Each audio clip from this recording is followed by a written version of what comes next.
Welcome to Jerusalem. After spending some time in the country, talking with other travelers, listening to their experiences, this is our top 10 on things you shouldn't do when visiting Israel. If you're traveling as a tourist, do not forget to carry your passport with you at all times. Israeli law requires tourists to have their passports on them at all times for identification purposes. Failing to do so can result in fines or even detention by authorities. Be careful. While Israel is in general a safe country to visit, it's still important to exercise caution, especially in certain areas. Visitors should at all times stay informed about the current security situation and follow all instructions provided by local authorities.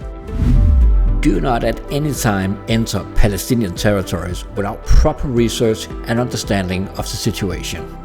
The Israeli-Palestinian conflict is a complex issue, and it's important to educate yourself before visiting any Palestinian territories, and it's highly recommended to join only with an official tour operator. From our own perspective, we didn't face any challenges with visiting Palestine without a tour operator.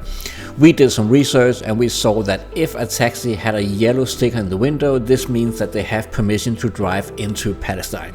And that's an important part, because if they don't have permission to drive into Palestine, they will drive you to the Palestinian border, and then you need to walk into the passport control and into no man's country, and then on the other side you need to take a Palestinian taxi that can kind of drive you further into Palestine. But if you choose a taxi with that yellow sticker, this means that they are allowed to drive into Palestine itself. We found an elderly cabbie. His name was Mohammed and he was Palestinian, and he gave us a great tour. We rented the taxi for the full day and we paid around $100. Another thing to have in mind when you travel from Palestine and back into Israel. Israel has very strict import restrictions, and this also accounts for even the smallest souvenirs. I just found the cutest lamp that I've been looking for. Look! Ta-da! In 2023, we all run around with cameras or smartphones, but do not take photographs of Israeli military installations or personnel. This is strictly prohibited and may result in arrest or even deportation.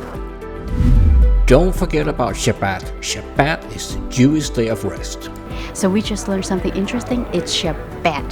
Shabbat is from Friday at sunset to Saturday at sunset. It means here in Israel, it means everything is closed. And when I say closed, it's closed. The stores are closed, the buses doesn't run, nothing is running. So we just found this Ethiopian place, which is the only place that is open in town. And we're having dinner. Look at our dinner. This was our first time eating Ethiopian, and it was absolutely delicious. Talking about food, don't forget to tip. Tipping is customary in Israel, and it's considered polite to leave a tip of around 10 to 15% at restaurants and cafes. Don't dress inappropriately. Israel is a diverse country with both Jewish, Muslim and Christian holy sites. You should always cover your shoulders, wear long pants or skirts. The next one is a bit controversial. If you look at travel guidelines for Israel, it clearly states you shouldn't haggle about the prices. But you should absolutely haggle. Otherwise, as a tourist, you will end up paying horrendous prices for taxis and especially food. If you go to very touristy areas, you will often see menu cards without prices on at all. And if you go in and order a shawarma and a coke, guessing, well, how expensive can it be? Well, it can be very expensive. We ended up paying almost $20 for 2 very small cokes because we didn't ask for the prices on the sodas. As you already know, Israel is a country with a long and complex religious history. It's important to be respectful to avoid any behavior that could be seen as insensitive or offensive. Jerusalem's old city is actually divided in 4 areas. There's like the Christian area, Armenian area, Muslim area, and Jewish area. Don't underestimate the heat. Israel has a very hot and dry climate, especially during the summer months. Avoid heat exhaustion and dehydration by drinking plenty of water and staying in the shade during the hottest parts of the day.